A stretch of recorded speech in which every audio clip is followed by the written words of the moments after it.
So I've lived a pretty charmed life. I was a perfect baby. I came out of the womb and I was already acing tests. I'm not even sure what APGAR stands for, but I got 100 or a 10 or whatever.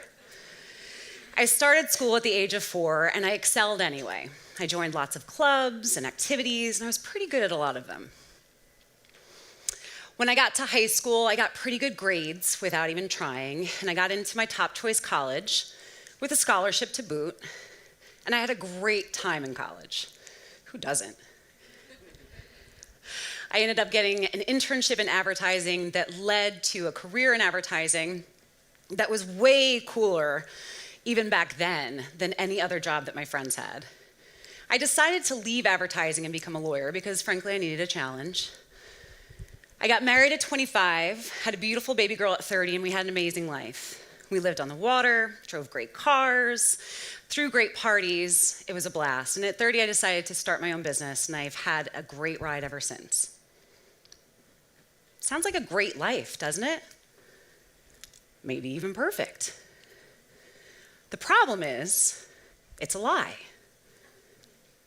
Well, the elements of it are true, but so much of it is filtered, so many relevant parts are omitted, that frankly, lying by omission, it's still a lie. But don't we do that all the time?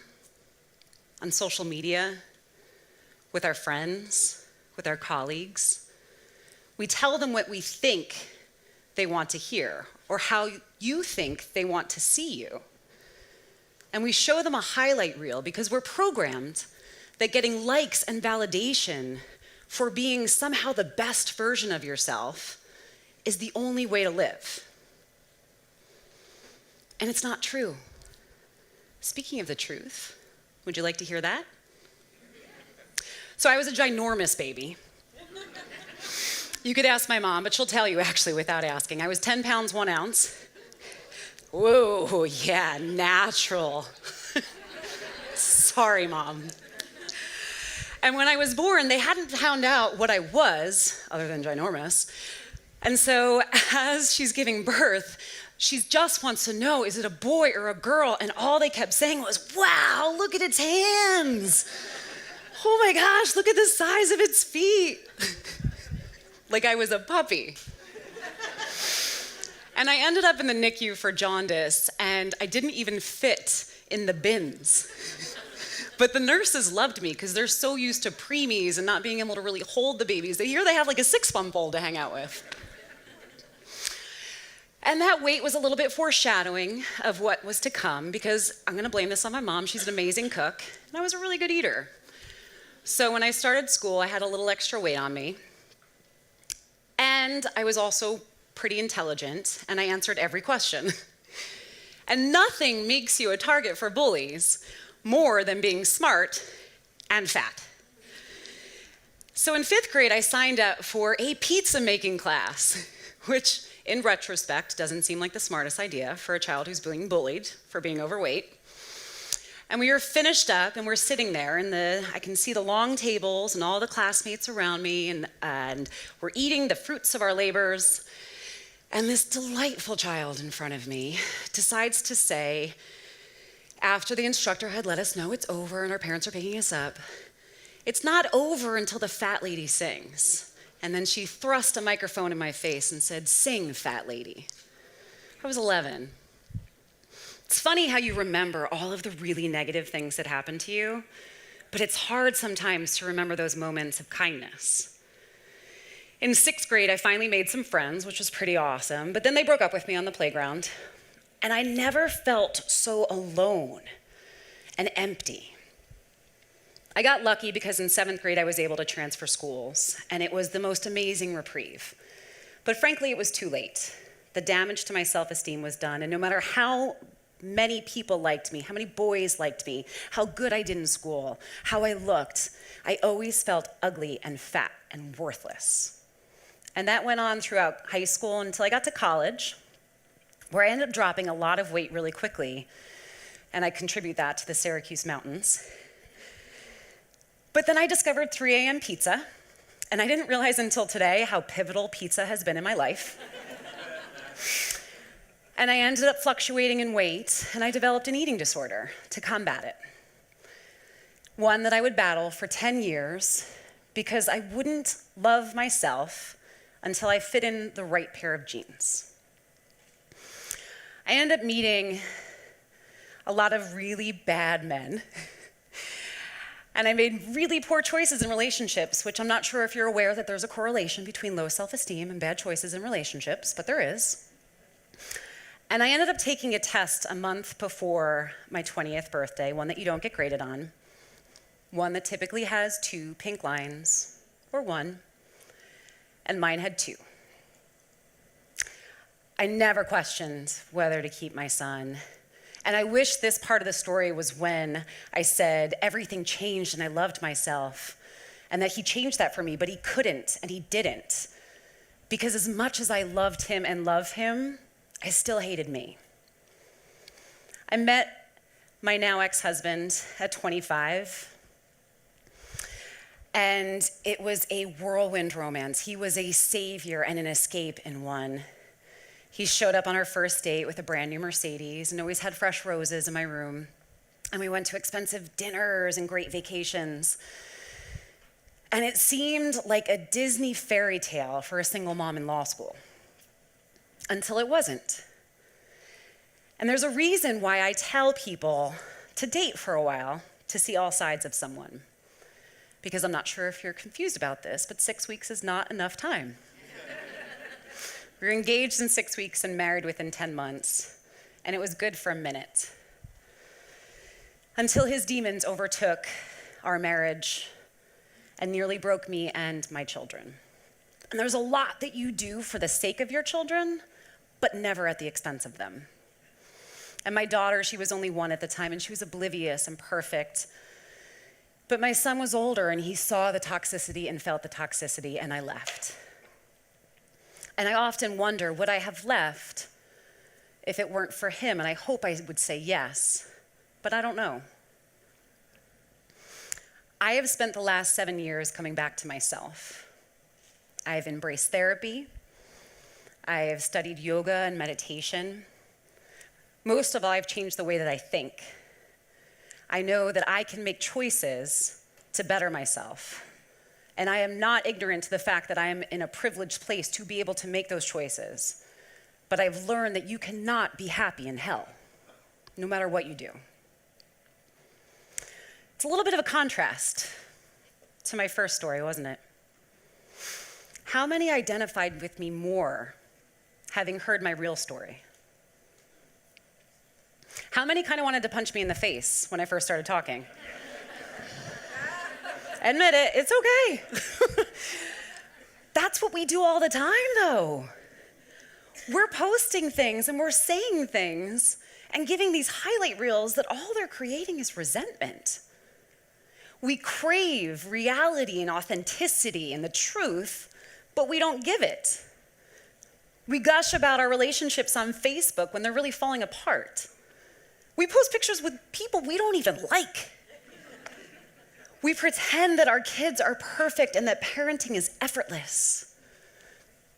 We buy things that we can't afford, but we make sure everybody knows about it. And we create these illusions.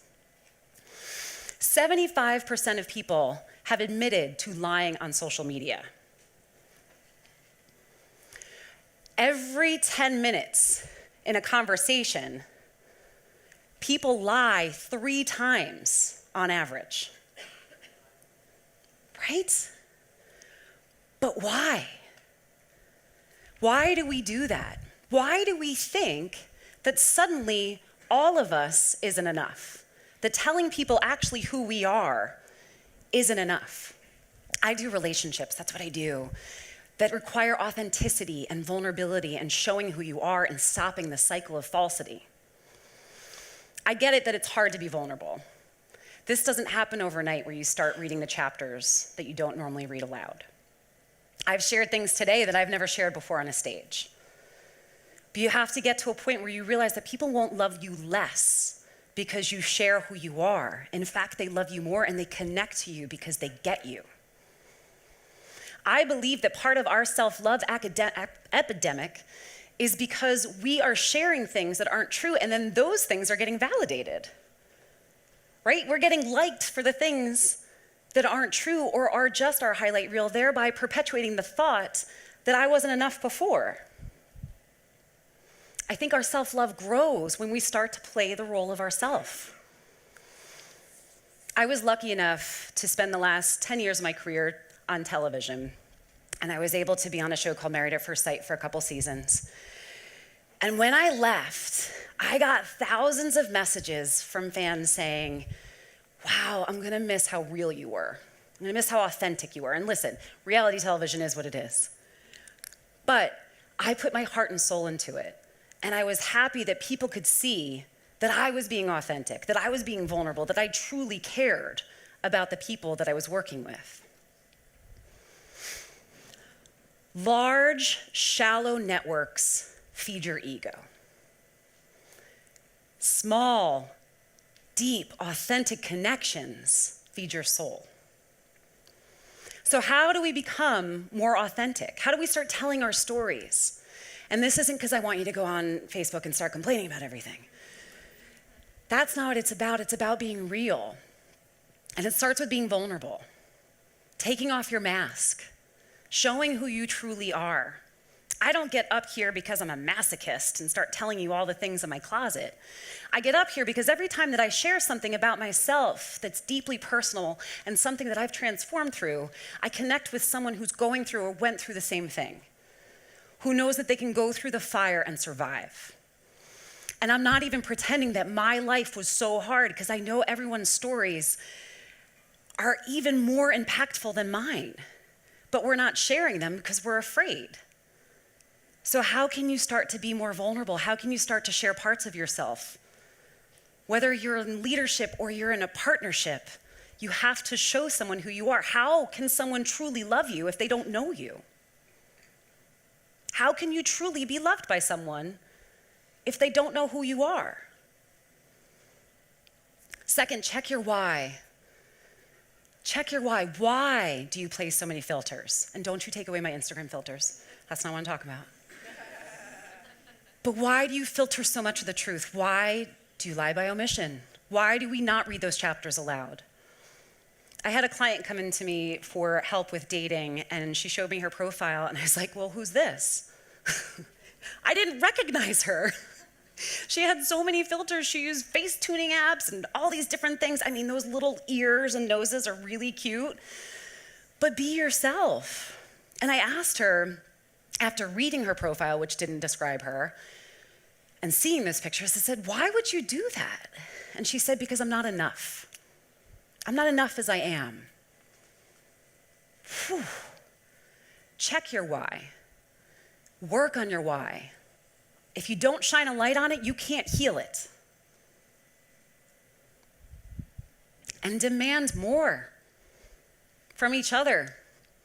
Relationships are our greatest tool in evolution. If you see your friends or loved ones putting on a front or a mask because they think that's what's needed, call them out on it, do it lovingly, but call them out on it. Let them know that they are enough just as is and they can share. Because the more that we create spaces to be real, the more reality we actually achieve. And lastly, be patient. This is not something that happens overnight. I didn't start spilling my guts on my first stage. It takes a while and it takes a little bit of courage.